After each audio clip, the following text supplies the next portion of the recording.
Hello, everybody, and welcome back to another episode of From the Fourth Line presented by Offside News. My name is Emma, and I'm joined, as always, by my lovely co-host, Marcie. Hello. Hello. Um, we are here. We're here. We are here. Somehow. We have one game to talk about when it comes to the Toronto Maple Leafs because that was the only game they played between Monday and today. Um, kind of a slow there's one game they didn't even play Sunday they played Saturday, they played yesterday on Wednesday, and then they play on Saturday again. And just I'm thinking of that one stretch at the end of November this season where we went off the rails because we had like maybe a game to talk about each episode for like the span of like 2.5 weeks. That was a time. It was rough. It was something, that's for sure. But we can kind of talk about it a little bit. So there was some inklings of news between on Tuesday and Wednesday. Matthew Knies was placed on retroactive IR, which I think people are like, oh no, don't panic. He can come off at any time. Yeah. It's retroactive to the point that like it's no big deal. It just what it is it opens up a roster slot for Max Pacioretty to get reinstated off of IR, thus allowing the Leafs to keep up guys like Rankin and Jacob Quillen, who is maybe good to go. He didn't skate on Monday. He did have that collision with Nick Cousins. But Nick Cousins is out 6 to 8 weeks. Jacob Quillen is skating. So yeah. But also like the past couple of days, John Tavares and Matthew Knies have both been full skate participants in the blue jerseys. Same with Calle Yarncroke, who I'm like, we've been forgetting about Calle Yarncroke, but like we have been. Yeah. Because every time I see his name, I'm like, shit. I forgot about that. I forgot about him. Like, I think, like, I know a lot of people are like, oh, you're like, we're forgetting about them. And I think it's, you have to, like, when it comes to Calle Yarncroke, you have to kind of balance a very careful line between, like, being realistic about your expectations on what he can bring to the lineup, but also being like, he could have gotten he probably he is the type of player that could have gotten the Leafs out of a lot of tough spots this season in terms of adding depth to that bottom six and maybe even slotting him up higher in the lineup if you needed it. Very similar to like, I know we talked about it when like the first time we had a bunch of forwards missing games, but like very much to a thing where you're like, you miss Alex Kerfoot. Yeah. It is kind of this type of lineup type thing where you have John Tavares out and you have Matthew Knies out, where you kind of miss Alex Kerfoot. And it's true, because right now Pontus Holmberg is your 2C and it doesn't work. But we can talk about the game. Leafs last night were playing Minnesota, who was into town. It was Marc-Andre Fleury's last time being in Toronto, and just by chance, he wasn't starting because he's projected to start tonight with his final game in Montreal.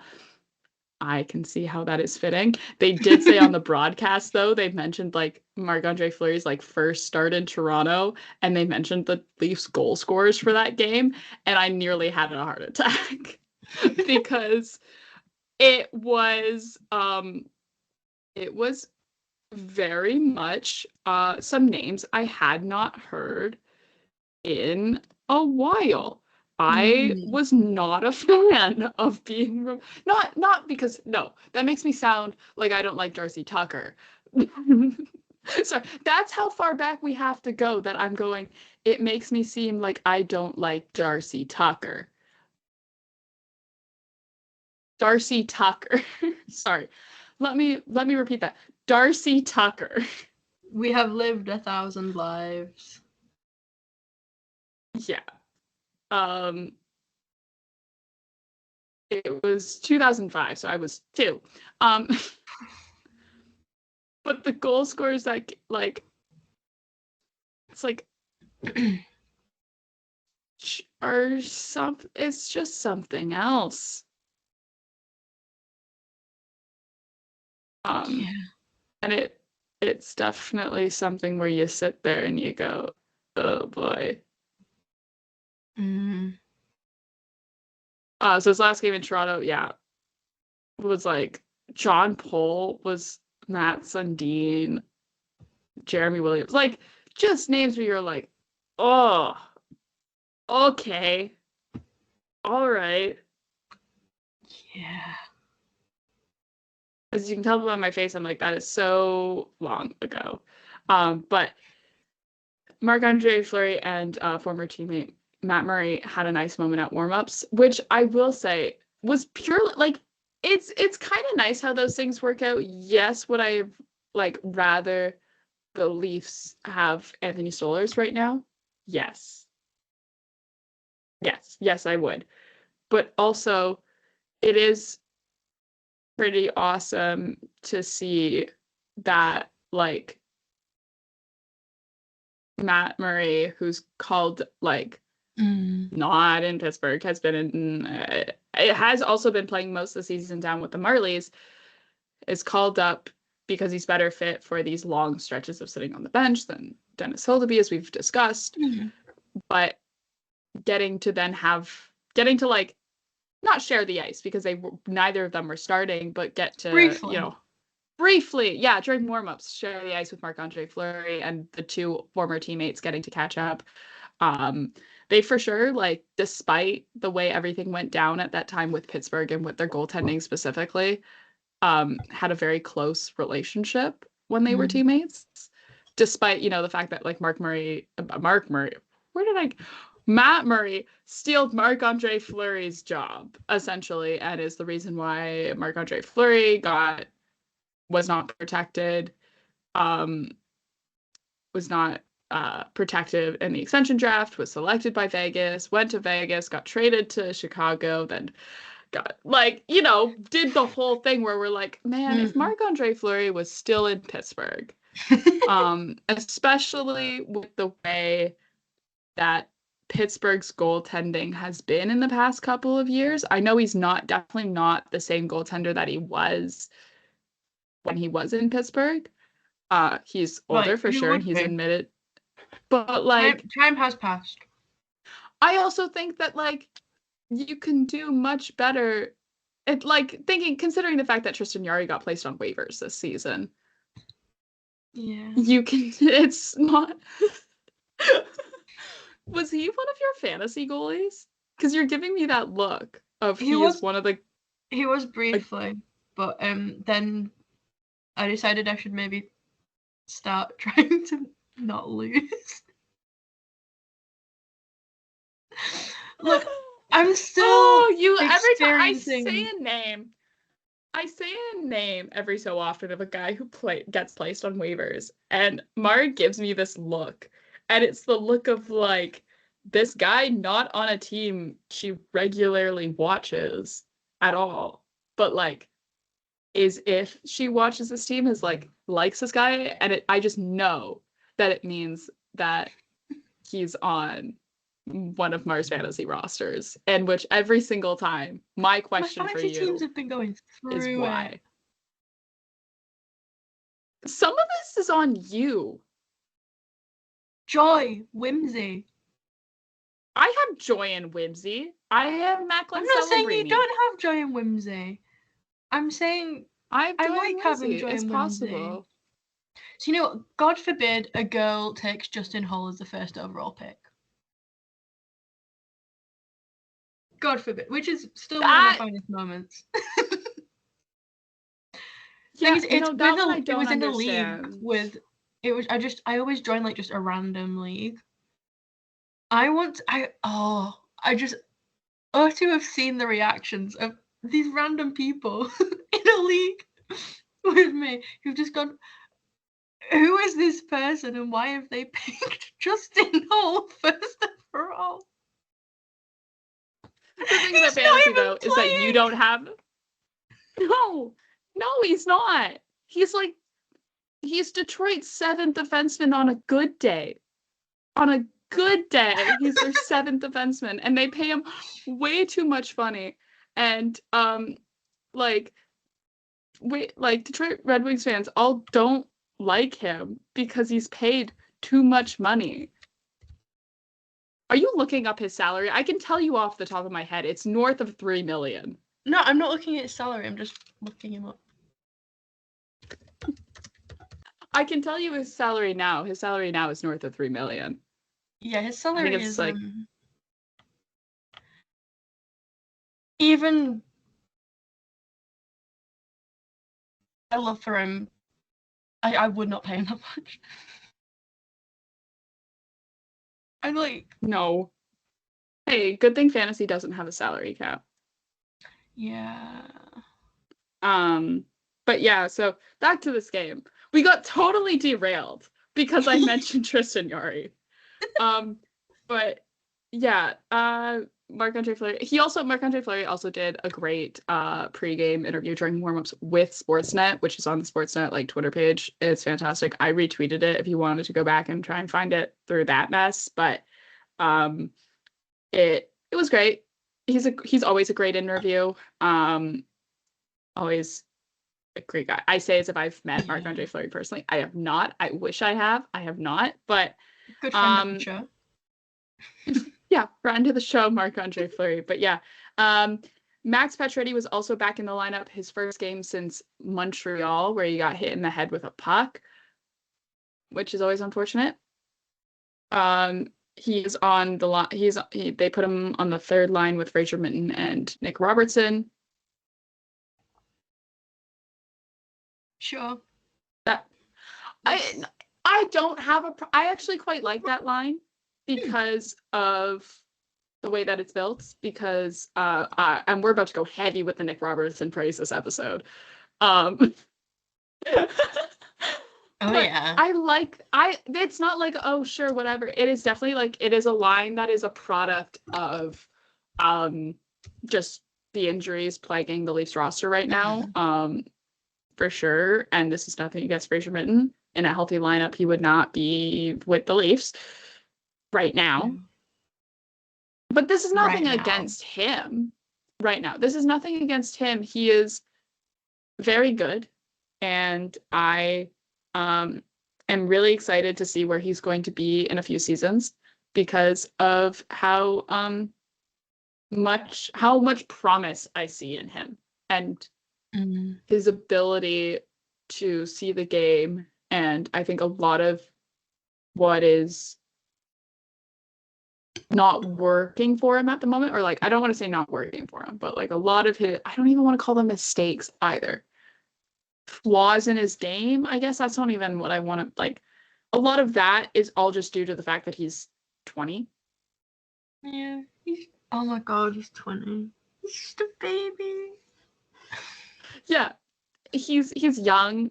He's essentially a kid, really, and he also is playing a position that requires a lot of, that is more reliant on experience. He's a center. It's not, and I don't mean to diminish wingers, but like, they're different. And winger, like, yeah. Sorry, the Leafs sorry, I got distracted because the Leafs had brought back the Molson Player of the Month, which Marcie has no idea what I'm talking about when I say.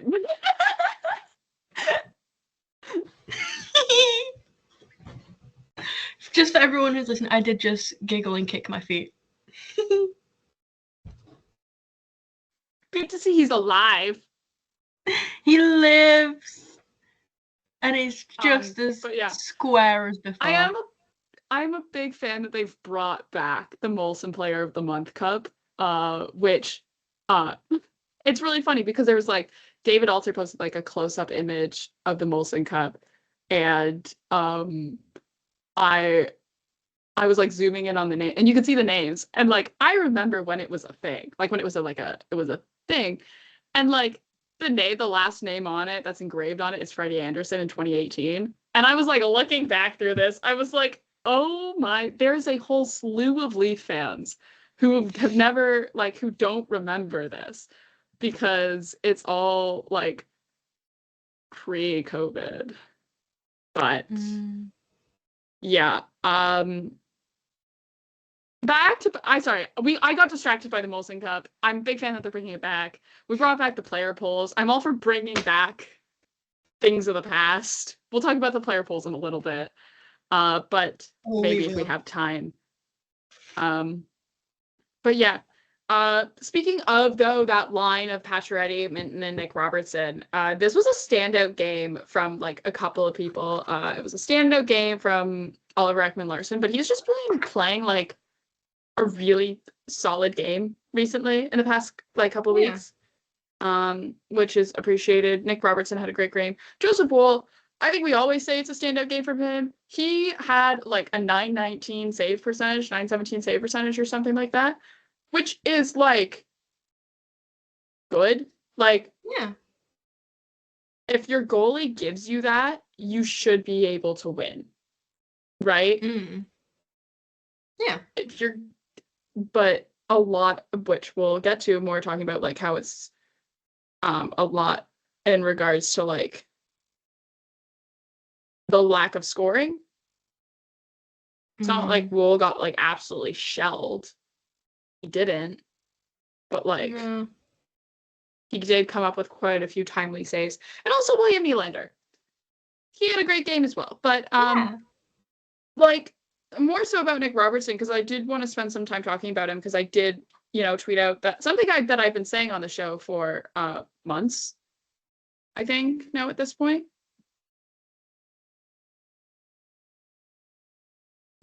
Is that he has all the pieces. He has all the potential to be a brilliant hockey player. And we've seen flashes of that. Yeah. And we've seen his ability to have these really standout games, and we've seen his ability as a goal scorer. Like, that's what he is. Nick Robertson is a goal scorer, and he's really good at it. And we've seen, and he has all these pieces and everything, and we've seen it. And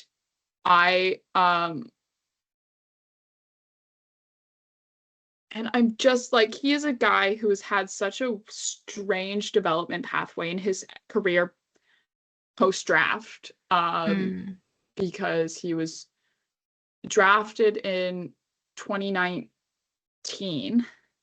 Yes. He was drafted in 2019. His first NHL game was in the bubble playoffs, which, like, sorry, you're throwing, like, that's the crazy thing, is that, like, about the Leafs at that time, like, that people, I feel like, I'm like, we can't blame him for this. His first NHL experience was getting thrown into the playoffs as an 18-year-old kid in the bubble. Yeah. Like, had not played any games with the Marlies that season. Like, called up from the Petes, which is where he played Major Junior, but just this weird, and then he gets this series of, like, getting unlucky with COVID, like, the AHL season got affected, the NHL season got affected as well, then facing injury, like, multiple injuries and setbacks. Like, if you look at his Hockey DB page, he's been through it. Yeah, well, even if you just look at, like, nothing compared to, like, the calling up and things like that, but if you just look at, like, the number of games played that he's played, like, per season. So it was 4 games. Like, he played a full season with the Peterborough Petes, well, close to a full season. COVID affected it, but, like, his got called up, played 4 games in the playoffs in 2020 in the bubble. In 2021, he played 6 games with the Leafs, went down to the Marlies, where he played 12. Where he played 21. I believe he also had an injury in there. The next season, he was playing 28 with the Marlies, 10 games with the Leafs. There was also, I think, another injury in there. Like, I'm trying to remember exactly where his injuries are and have been, because there's in quite a few. And I don't want to say Nick, like he is totally shed the injury prone like label from him Yeah. after last season because he had a healthy season last year. And this is what we said about Joseph Wool at the start of the season as well, is that like on the show is he just needs one season where he's healthy for the most part, mostly healthy, is not injured partway through the season. Like he did, Joseph Wool did start the season hurt, but like we said, even like as soon as if he comes back from injury and is not hurt again for the rest of the season, knock on wood, you lose that injury. Like people stop talking about you being injury prone. And it's the same thing we saw with Nick Robertson, where it's like he was healthy this past season, like last season, 23-24. And now people don't talk about him being like, no one talks about him potentially being an injury risk or at risk for injury. Right? Yeah. So kind of where that falls, but like last season was the most games that Nick Robertson had played in a single season since his days in Peterborough, which was 4 years ago. So if we want to talk about someone who's had really limited ice time and game time in his career, we can talk about Nick Robertson in a way of like he's also still 22, kid's young. Yeah. Like he's 23, sorry. I did my math wrong. He's 23.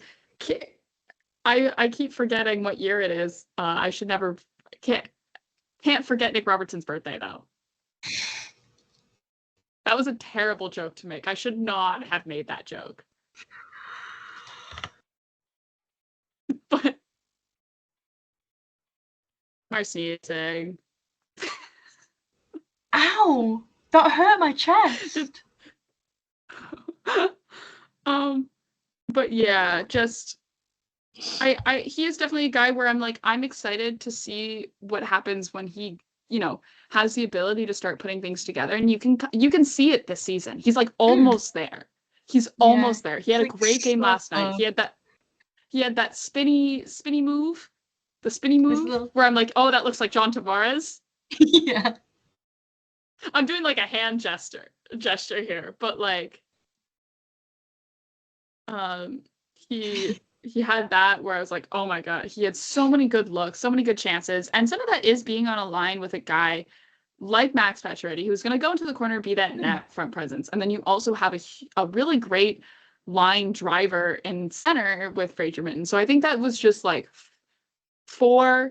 obviously that line is not without its faults. It's a third line. You don't expect like first line type quality of play for them. But for what it is, for a line that I don't think they've played more than like they have not played a lot of time together, that those three together as a line. Yeah. Last night was really great considering the circumstances of injury, and maybe we'll see it stick together a little bit more. I don't know.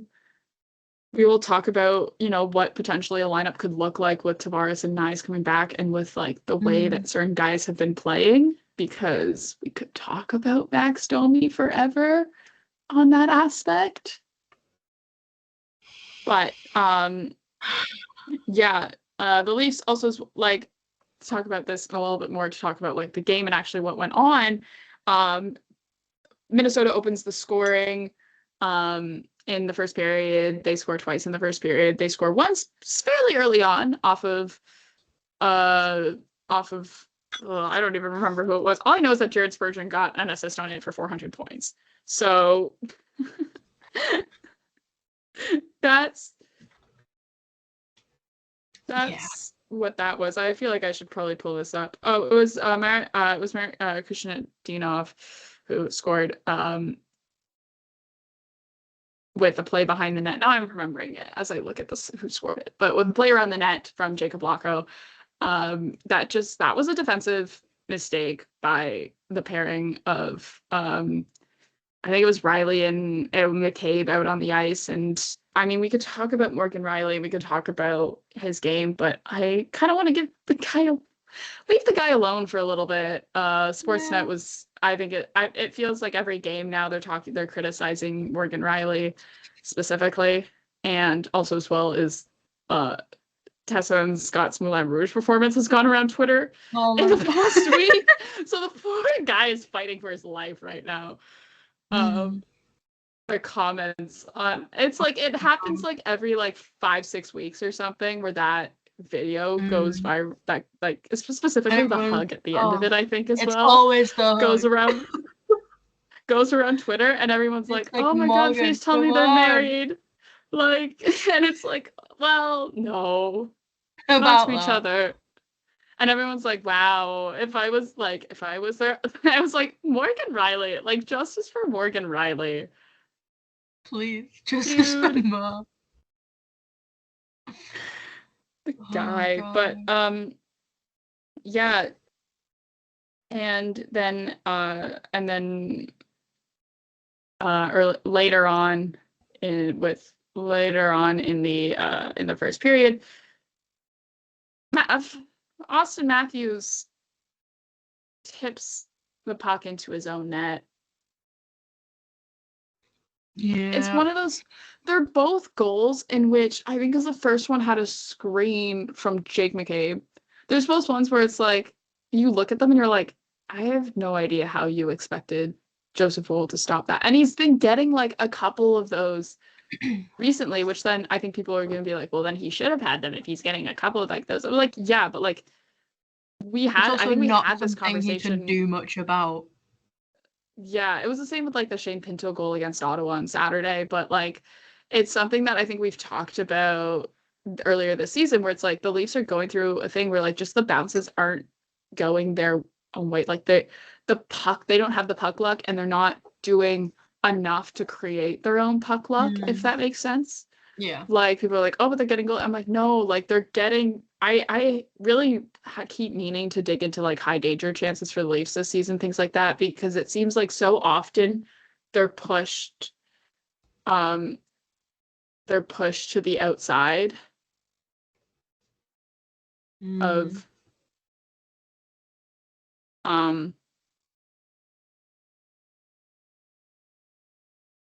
they're pushed to the outside and aren't necessarily able to,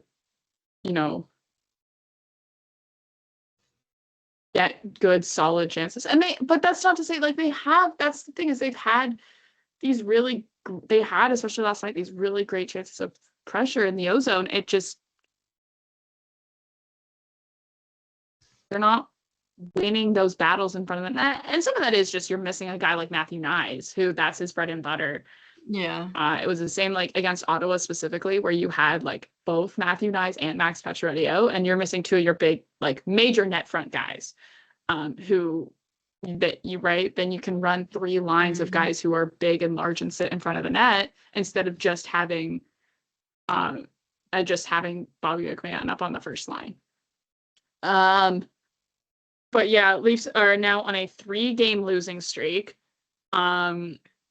which also means that in this 3-game losing streak, they've only scored a goal each game, which is concerning, because it's very, very difficult to win a game by only scoring 1 goal. I guess. Like, come on, guys. Very difficult. Go on. It leaves very little room for error, and I know you want your team to be perfect, but it's been this stretch, and they're now not first in the Atlantic. Panthers have taken them over with their win last night over the LA Kings. So I don't want to be like doomsdaying this, because I think it's definitely something where it was like last time the Leafs won on a 3-game losing streak, they then went on a 3-game win streak.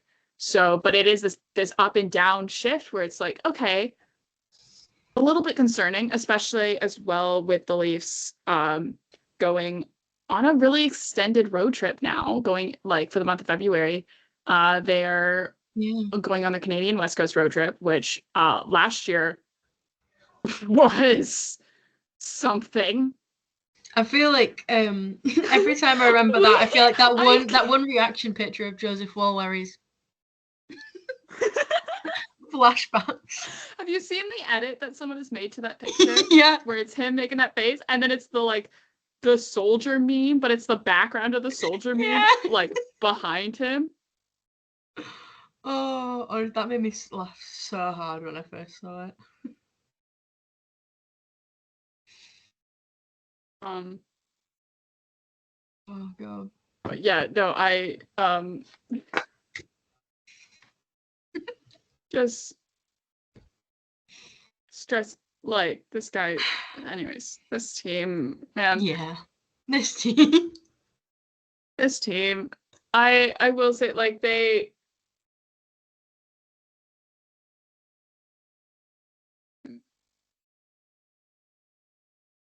Sorry, I'm thinking about that road trip and how bad it went, and how miserable those podcast episodes were. And the only light spot we had was the Austin Matthews hat trick in Calgary. Duh, because I'm like,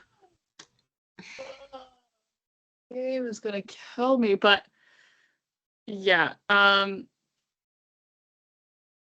it it it's it's a long stretch to not play at home. They play one game at home in the month of February. It's on February 22nd against Carolina Hurricanes, which is never a game that goes well for the Leafs. It's always a struggle for them to win a game. Um, they do also, though, a good thing is they have the Four Nations break in there. And I know we talked about, Alex Pietrangelo having to be replaced, and, people have kind of thrown around Chris Tanev's name,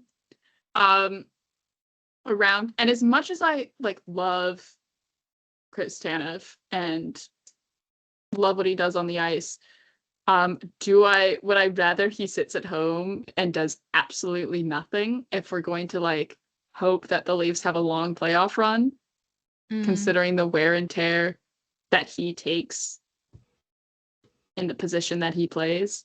yeah. That's my take.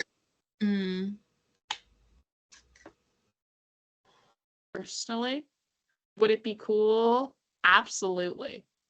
But also, would I rather Chris Tanev sits in a hot tub or sits on a beach for 2 weeks? Yes. Yes. It's one of those things, because it's hard, because how much guys like representing their country. But also it's not to call this, it's a meaningless tournament. I'm at such a conflict with Four Nations, because it's best on best hockey, which everyone knows I absolutely love. I'm very vocal about that. It's best on best hockey. It's international hockey, which is always fun. Guys are going to take this seriously because they're representing their country, but also it means nothing. Yeah. It doesn't affect IIHF rankings. It's not the Olympics. It's a preview for the Olympics for sure, but it's not the Olympics. And it's just one of those things where you're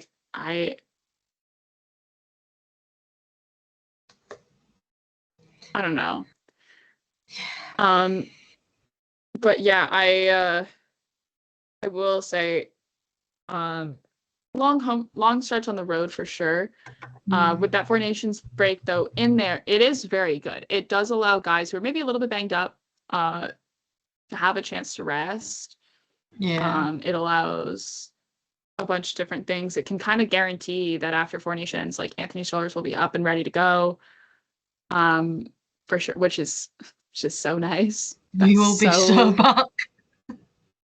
So nice. And this is something it's just so much nicer, and you can kind of see a change in his game as well, is when the Leafs are running a tandem of goaltenders, when they have Joseph Woll and Anthony Stolarz both playing, and both playing well. It just worked. Solid. It worked really well. And yeah. But yeah, so it is, though, I will say, if we wanted to talk about the issues that are plaguing the Leafs briefly, but it's apparent that this team and Craig Berube also as well relies on Matthew Knies and John Tavares. John Tavares specifically, because Austin Matthews, okay, is your 1C, whatever, it's Austin Matthews. But after that, below Austin Matthews in the lineup when it comes to center depth, without John Tavares there, it's so unbelievably thin. And I think this is kind of pulls back into this conversation of at the deadline, the Leafs should be targeting a 3C. You expect John Tavares to be healthy, but like you kind of need to target that 3C. And this is, again, no, but like it's just because you don't have the personnel in the lineup to fill that role. And it doesn't necessarily mean like that the guys who have been filling in that spot are bad. It just means that like, no, the solution right now is not 20-year-old Fraser Minten. You need a guy it's not Pontus Holmberg as much as like Pontus Holmberg has been playing better this season. I forgot that he didn't start this last season with the Leafs. And I was looking back through I was looking back just through his season stats and things like that, because I was like, I don't know. But I will say, like, he's there, but like, and then because like Max Domi as well, it's like people are like, oh, Max Domi can do the 3C. He cannot. He cannot. He cannot center a line as effectively as you would want in the playoffs. There was this one scoring chance he had last night in which I think everyone and their moms was yelling at him to shoot, and he made the pass, and I was like, what are we doing? And what are we doing? It's one of those things where it's like you talk about hockey IQ and like and having NHLers like to be more than one-dimensional players, and I think like oftentimes, and this is a conversation that I've had with one of our offside writers, Cody, who we are going to have on the show eventually. We will have Cody on the podcast. Oh my god, yes. We want to have Cody on the show so bad. This is like, if Cody's listening, this is my like call to Cody of like, text me so I remember to have you on the show, please. Text me so we can get this organized so we can have you on. We can align schedules, but because it will be but like, this is a conversation that Cody and I have had about like guys coming out of juniors in which you kind of want, like that dynamicism and things like that to have these really solid NHL players. And it's the fact that like Max Domi, like it's the difference between a guy who's like really good in juniors, Max Domi, and like has consistently struggled in most situations in the NHL. Because, you know, you can put most guys who are really successful in junior on the right line and they're going to thrive, Max Domi in Dallas, but like you put them in a situation where they kind of have to be the driver for their own line. And there's a sense of hockey IQ, which is a term I don't love, but there's nothing else really, there's no other really terminology that I can think of off the top of my head to kind of portray like just the ability to see the play and to have that hockey intelligence to like read the ice and read the play in those split-second in-game moments that like Max Domi just doesn't have. And it shows when he's then required to or called upon, especially on the Leafs, to drive his own line and to kind of lead the way. And it works sometimes, but like when it was that third line of him, McMahon, and Robertson, yes, correct. Yes, was it Robertson? Yes. This season, like that third line where we're like, oh, don't split. Yes. So I was trying to think, and then my brain just froze. I don't know why I was like thinking of something else where I was like, but I think it was more to say about like Nick Robertson's ability to read the ice, Bobby McMahon ability to do his job, than like Max Domi driving a line forward. And you could see that a lot in like the goals that were there and that they scored when it was the three of them for sure. But I don't know. It's just one of those, Leafs need a 3C, and I think it's no secret. Like, because it's like goaltending's good. Defense is good. I think some people are like, well, you could want more from Morgan Rielly. The defense is fine. It's fine. It's pretty good. It's arguably the best it's been in this like Matthews Marner era, like this like Matthews Marner Nylander era. This is the best it's been. And you just need that. You need that forward group to bring the offense. And some of that is, of course, like Craig Berube's coaching style. He plays a more defensive game for sure. But like, they aren't scoring.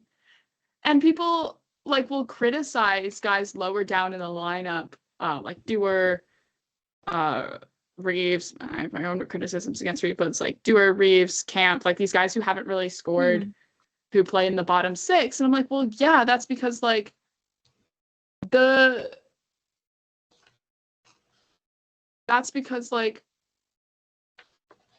don't like. That's because there's no one, like, there's not a third. You don't expect offense from your fourth line. It's nice when your fourth line, but like if your fourth line is doing the job of being that shutdown line, then you don't necessarily have to always expect offense from them, because you're not playing them in those situations where you need offense from them. They're doing a lot of starts in their own zone, all these sorts of things in these situations where it's more, you need more defense from your forward group. But then it's like, if you don't have a main driver on that third line, no shit, Sherlock, your third line isn't like your bottom six isn't producing any scoring. What do you want me to do about it? What do you expect?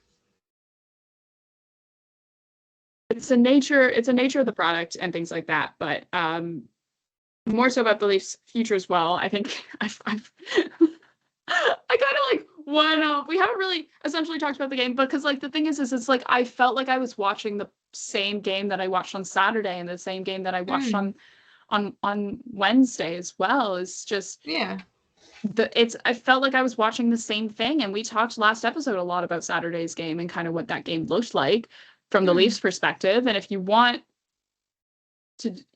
that same conversation, you want to hear it again, you can go back and re-listen to last episode. I don't mind.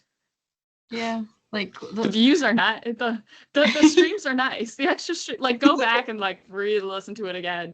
Just like you want to go back every and time we talk about Ottawa, think we're talking. Every time we're talking about Ottawa, just think we're talking about Minnesota, because Minnesota's a good team. Minnesota's a good team, and I've said this all season. Minnesota's a good team. They have really, like, they were showing this chart on the broadcast that was like going through each position, like forwards, defense, and goaltending. And they were going like veteran, like I don't think they used the term rookie. I think they used like young players or something like that. They had like veteran, rookie, because they weren't all like rookies, but they were close to rookies. And then like prospects, like guys waiting in the wings. And every position had, like, they had Marc-Andre Fleury in that veteran position for goaltending, for example, because it's the shortest one I can run through. But like Marc-Andre Fleury, they had Philip Gustafsson, and then they had Jesper Wallstedt, which like I think people are forgetting. Like Minnesota is in a really good position to succeed in the future as well. And I think last season they just keep getting unlucky with injuries. They've had some pretty brutal injuries. One of them is like, you also have to think about this. They did not have Kirill Kaprizov this game. Kirill Kaprizov is going to miss 4 to 6 weeks, which I would say for surgery, which I think the timing of this works out pretty well for Minnesota, because half of that, like 4 weeks or whatever, is Four Nations, which he's not playing in and was never going to play in because he's Russian. But like this was without Kirill Kaprizov. Yeah. Minnesota has been playing, and they've been doing what they've been doing well all season. They come into a different team's barn. They play their game, and they play a good game, and then they win, and then they leave. And everyone's like, what just happened? I thought Minnesota was bad, because they're basing it off of like their record from last season, not realizing that like last season they were building a really strong foundation and just got unlucky with injuries and missing Spurgeon for basically the entire season. Like Brock Faber was playing 29 minutes a night. They were rotating through a bunch of goalies as well because of injury. Their forward group, like, it's just one of those things where it's like, no, if you watched actual Minnesota Wild games last season, this writing of them being a good team was on the wall. And you shouldn't be surprised that they're good. Also, like, best friend Brock Faber. Best friend. Best friend Well, Brock Faber, but second best friend. who's the first? Me. I'm hurt. I don't know why I expected you to say, like, I don't know, Brant Clark.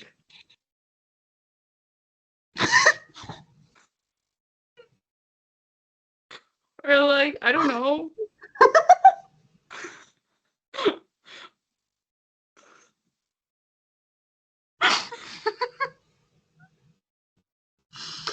Oh, dear me. But yeah, the Leafs in the future, John Tavares and Matthew Knies potentially are expected to play on Saturday. Please. Maybe. Please. Please. Saturday in Edmonton against the Oilers. The first thing I have after the score in my notes is just fuck me, I miss Matthew Knies and John Tavares. Oh my god. There's like three stretch of games. I'm like, oh, it's apparent, you know, that we miss them. Yeah. But yeah, no, they are expected to return. I don't know. Craig Berube, he's so like weird with his things, but yeah, they're expected to return on Saturday versus Edmonton in Edmonton. Yeah, Leafs long stretch on it. We talked about it. The West Coast road trip is coming up. Can't wait for my sleep schedule. There's like that 10 p.m. start in Seattle, I think it is, that I've been eyeing, that I'm like, this is going to ruin me. What am I gonna do? I'm actively trying to fix my sleep schedule. And then here's like the 10 p.m. game against the Seattle Kraken. I think it's against Seattle. I'd have to double check. Oh my god. It's gonna be like... Because the thing is, every night where the Leafs haven't played, I've tried to go to sleep early, or at least earlier. Oh, there's a 9 p.m. start against the Flames. Oh, good. Yeah, 10 p.m. start against Seattle, and then don't worry. Then it's 7 against the Canucks on Hockey Night Canada. Oh, thank God. But yeah, there's a 9 p.m. and a 10 p.m. start in this 4-game stretch. Well, you know what? Do I have to be up early? The good thing is, the way my timetable with my classes works out. Oh no, I do have a game. The way it works out is I can have more of a lie-in on Thursday. So late Wednesday games. Please give me the late Wednesday games. Because I won't be as exhausted. But yeah, no. Craig Berube says he hopes Anthony Stolarz gets a start. So I'm going to assume he's going to come on this road trip, which I guess is expected. He's so close to returning. We will see. To kind of Miro Heiskanen is week to week with a lower body injury after he was taken out by Mark Stone. That's not good for Finland. Oh. That's bad. Oh no. Oh God.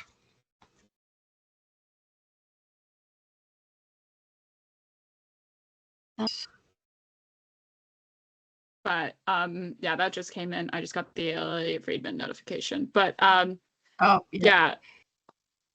I don't know. We'll see. On Saturday though, I'm going to assume Joseph Wool gets the start. It's safe to assume now at this point that that's happening. Maybe John Tavares and Matthew Knies will return to the lineup. That would be huge. Also as well, John Klingberg is expected to make his season debut for the Edmonton Oilers on Saturday, because of course he is. Yeah, like, all right, sure, whatever. Yep. I feel totally fine about this. What do you mean? So either the Leafs are gonna absolutely make fools of the Edmonton Oilers, or John Klingberg hat trick. Those are the two outcomes of this game, because there are so many former Leafs on that Oilers roster. It's ridiculous. Kasperi Kapanen could potentially score a goal against the Toronto Maple Leafs. Why? Kasperi Kapanen. Oh. Stop it. Oh my god. But yeah, and some other news. Today they are announcing the captains for Four Nations. We will not have the captains for Canada or USA because those are we're recording at not when they come out. They are being announced at 1 and 2 p.m. It is 12:37. We will be done recording by 1 because I have a class. So, but we do have Finland and Sweden. Finland, it was Barkov with Sebastian Aho, Mikael Granlund, and Mikko Rantanen announced as the assistants. For Team Sweden, it was Victor Hedman announced as team captain, with Erik Karlsson. I'm trying to remember these off the top of my head. So bad. I can't remember who. I know. Hold on. Oh dear. Oh, Mattias Ekholm.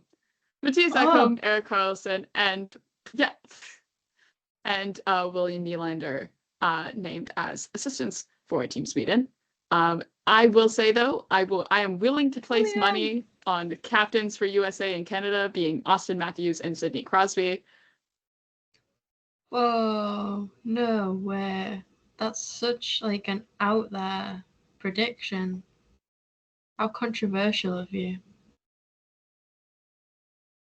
I saw some people being like, it should be one of the Kachucks. And I was like, are you crazy? Oh, that's funny. It's always nice to see people like trying to be funny. Delusion. But yes, huge for William Nylander to get the AA though. Like that's like huge. Mm. That's huge, congrats to William Nylander. Yeah. But us. Congrats to William Nylander. I will say the like real interesting thing is the A's for Team Canada. I think more so than the A's for Team USA, because like you could have 4. You could like maybe not Brad Marchand. Actually, no. The more that I think about it, it's probably going to be like, or even like you could do Cale McCarr. See, this is where I go. It's like okay, it's Nathan McKinnon. It's Connor McDavid. Is it like Mark Stone? Because like that's such a Team Canada move though to go Mark Stone A. LTIR. Little Miss LTIR. Right? Like I don't know. We will see at 2 p.m. Eastern.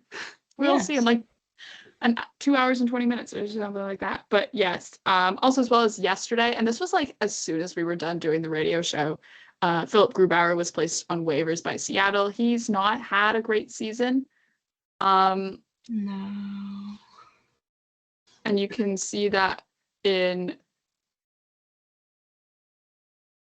the results, like for Seattle when he starts compared to when Joey Daccord starts.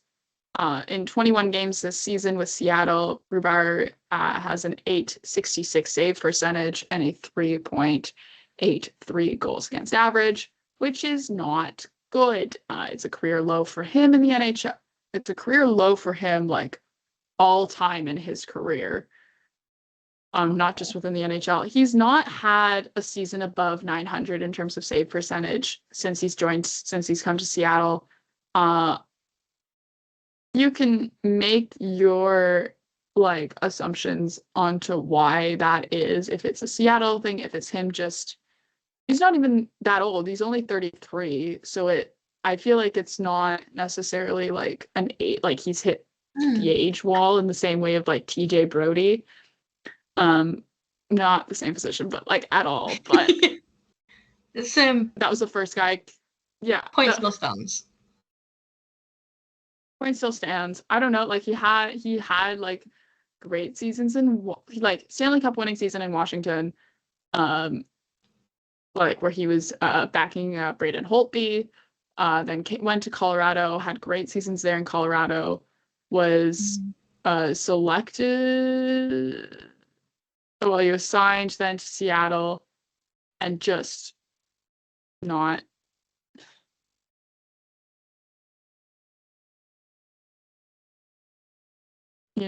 Like not the same. Yeah, didn't click. And I don't know, maybe if that's a defensive structure thing for Seattle or what, I don't know. But it is unfortunate for sure. Worst girl of the NHL, Philip Grubauer. No longer the NHL. He's on waivers, but it does suck. It sucks when you see a player like that get placed on waivers. And the last news story I have to bring to the table, I don't know if you have more, but the Utah Hockey Club, I don't know what to call it. We talked about this last episode. Utah was faced with an issue with the trademark for the name the Utah Yeti due to the Thermos Company, and which then I've had to explain to multiple people how trademark law works and how trademarks work in general, where Yeti, the cooler company, like the cooler water bottle, like like that company, Yeti, that makes coolers and water bottles and everything like that, does not have a copyright on just the word Yeti. People can use Yeti. They have a copyright for the word Yeti to be placed on certain items of merchandise, which include things often get made into hockey merchandise, as in t-shirts, hoodies, and hats, like apparel. Also, as well, if you look at Yeti's website, they have a collaboration with the NHL. I think it's a bad idea if one of the NHL's teams like takes that name. Have we considered this? And because I know people are gonna be like, oh, like that's kind of dumb. Like people are not gonna confuse them. I'm like, if you just see like the word Yeti on a t-shirt, you'll be surprised how dumb people can be when they see a word on a t-shirt. But due to that, which like is fine. I didn't like Yeti either. I don't know why people always were like, that's the front runner, that's the best one. It felt trendy to me. Like I was like, you're gonna get old of this really quickly. And like, that's the thing when you're naming a sports team, you want the nickname of your sports team to not be something that falls out of fashion, because you're stuck with it. Its name. You can't just like wake up one day and go, oh, actually, I changed my mind. Yeah, I don't like it but yeah, anymore. so Utah has narrowed it down to three names. They will have in-arena votes for the next 4 home games. And I think it's like started last night against the Pittsburgh Penguins, a game that they lost in overtime due to Sidney Crosby's only shot on goal that entire game.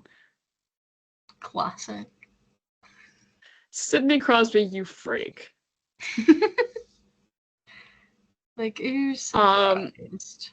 But yeah, that's we're not here to talk about Sidney Crosby. Utah, they will vote on 3 names, as well as 2 logos that have already been sketched up. Those 3 names are Sticking with Hockey Club, which, oh my god, you're telling me that's a top 3 option. Sticking with Hockey Club, going with Mammoth, or Versace, I think that's how it's pronounced. Wasatch, Wasatch, I think, which is a mountain range just on the outside of Salt Lake City, Utah, which is cool. I like don't have a problem with that. The only thing is that like that one kind of came out of nowhere. Like that was never a previous option. Yeah. Sorry, I'm just really emotionally attached to Outlaws. All right, No, I thought that Utah Outlaws went hard. so I've been an Outlaw supporter since day one.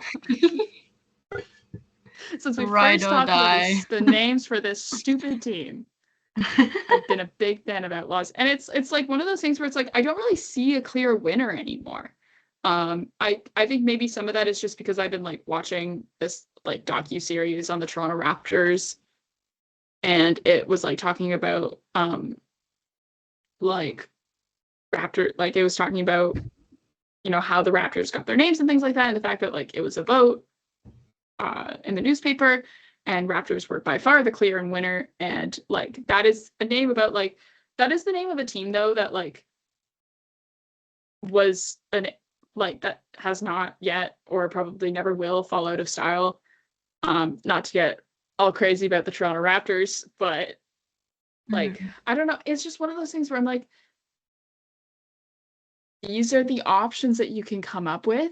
Sure, like surely there is better. Yeah. Surely there's like better options out there for a hockey team. Because I think also some of it too is like we like it there was such a well done job. Like Golden Knights hit it out of the park, right? Not necessarily that there's medieval ties to the city of Las Vegas, but like Vegas Golden Knights just sounds good. It sounds good. It was never one that sounded weird, right? Never was one that sounded weird. Seattle Kraken.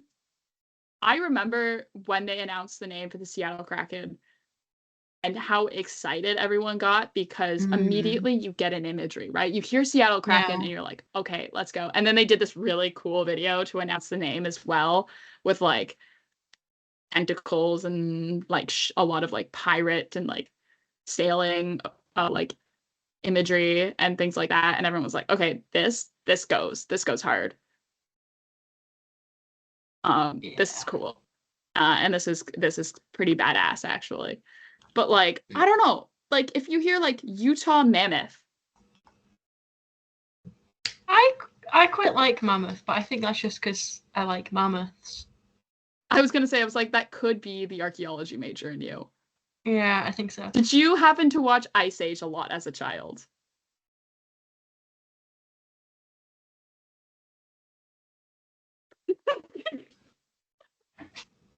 Maybe.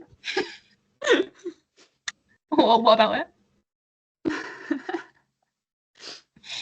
It's okay. It's embarrassing how many times I've seen the Bee Movie, which I think explains everything about me. It does actually. Would it surprise you to know that as a child, I watched the like two of the main movies that lived in my mom's car. My mom had like a minivan with like the flip down like TV screens and stuff. So every drive over an hour, we put a movie in. That the two movies that my entire childhood lived in my mom's minivan, because sometimes there was a rotating cast, but these were the two that we watched the most, was a Bee Movie and A Cinderella Story with Chad Michael Murray and Hilary Duff. Of course. And I think that explains everything you need to know about me as a person. Yeah. I feel like everything has just sort of started to make sense. Yeah. Yeah.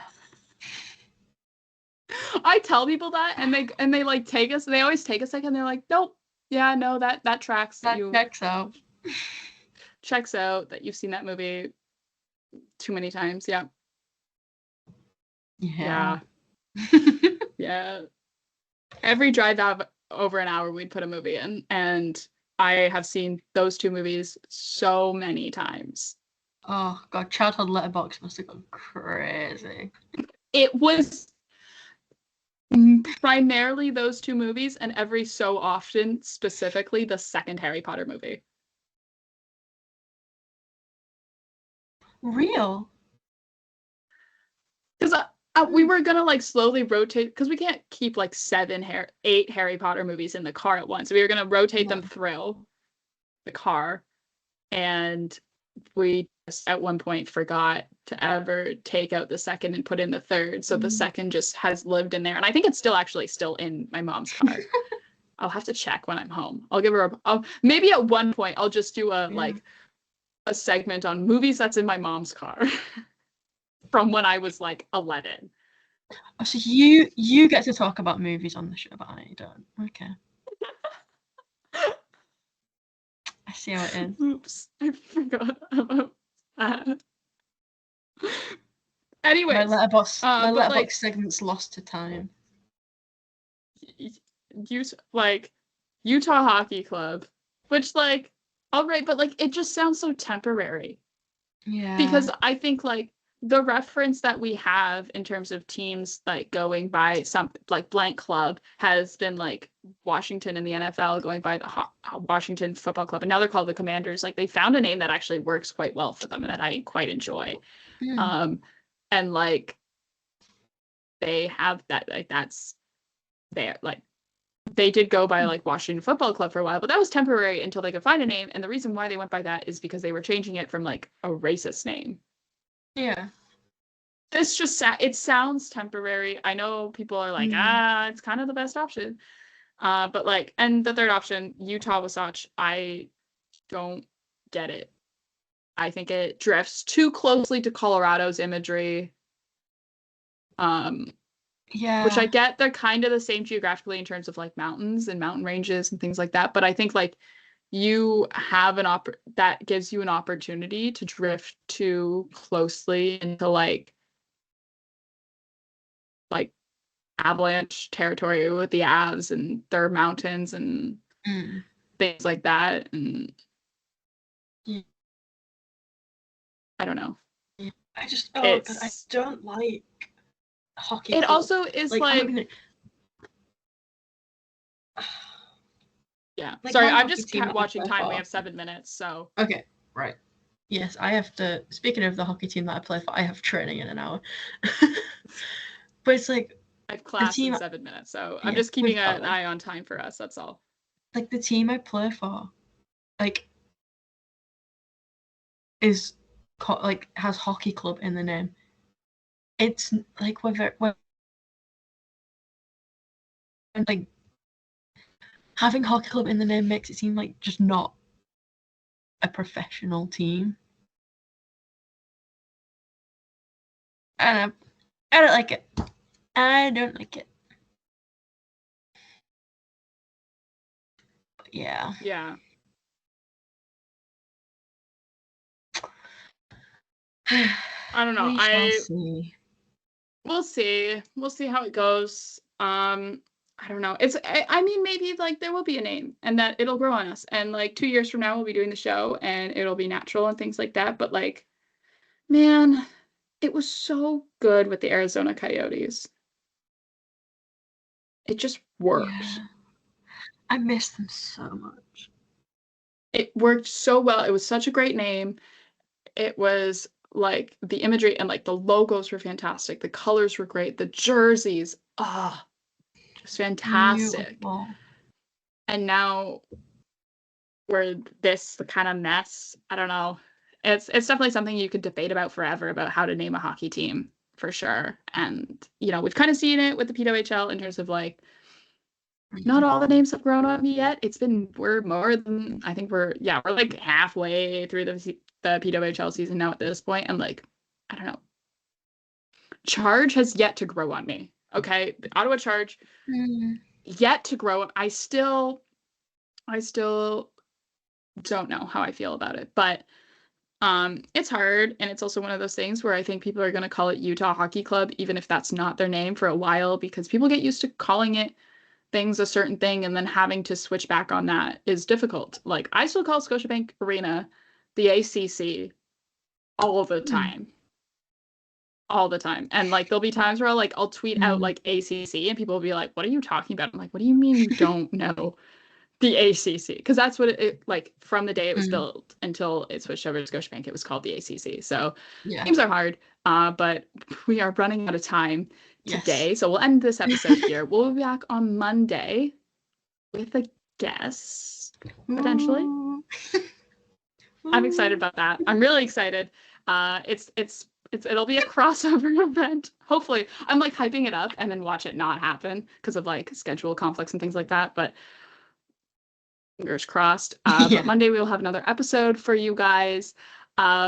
In the meantime, thank you so much for watching. You can find the show wherever you get your podcast. As always, you can also follow the show on Twitter so you never miss another episode at From the Fourth Line. That's fourth with the number 4 TH over on Twitter. You can also, we're affiliated with Offside News. You can find Offside News on all social media platforms at Offside News Co. You can also find every article written for Offside over at offsidenewsco.com.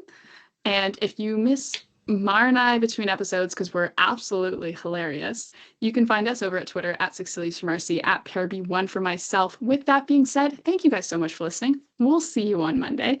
And in the meantime, go Leafs go. Go Leafs go.